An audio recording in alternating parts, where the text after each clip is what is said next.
fluff writing advice. Cut the fluff! Unless you're writing a picture book, maybe you are, but if you're not, your descriptions matter. It's how you draw readers into your fictional world and hopefully make them somewhat feel like they're actually there. Okay, they're not magic, but vivid descriptions at the very least strengthen your prose and keep readers engaged. When describing anything, it's important to hit all the relevant senses: sight, hearing, smell, touch, taste. I mean, if you're describing a character, except in very specific circumstances, you probably won't need to describe how they taste, but smell and sometimes even touch could be important details. Scent is a big one people often overlook. Sure, most people remember to mention the extreme smells, like if a character walks into a bathroom after Diarrhea Dave has had his way with it, you can't not describe that stench.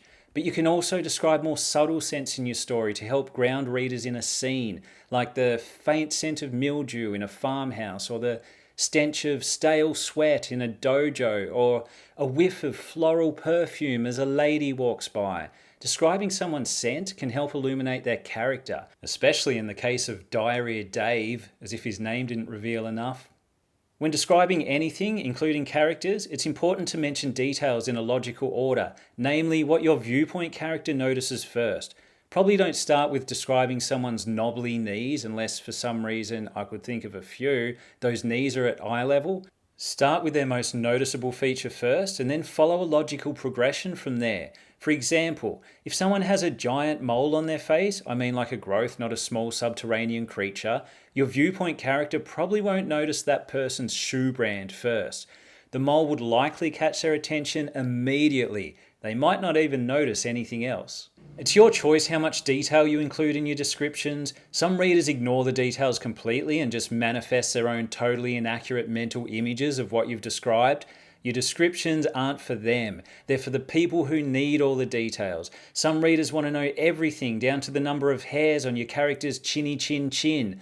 While it's often not ideal to get bogged down in the details, you do need to give people enough to form a vivid image. If you can, avoid info dumping descriptive details.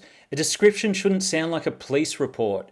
She was approximately 5'6" with brown hair pulled back in a tight ponytail, blue eyes, a rounded chin, wearing a white blouse with blue jeans, white sandals, weighing approximately. You get the point? Be natural with your descriptions. Weave them into the story subtly instead of smacking your readers across the face with them. Figurative language can also help paint a vivid image. For example, instead of saying, "He was an ugly man," you could say, to use some Aussie slang, "He had a face like a dropped pie." That's a vivid image.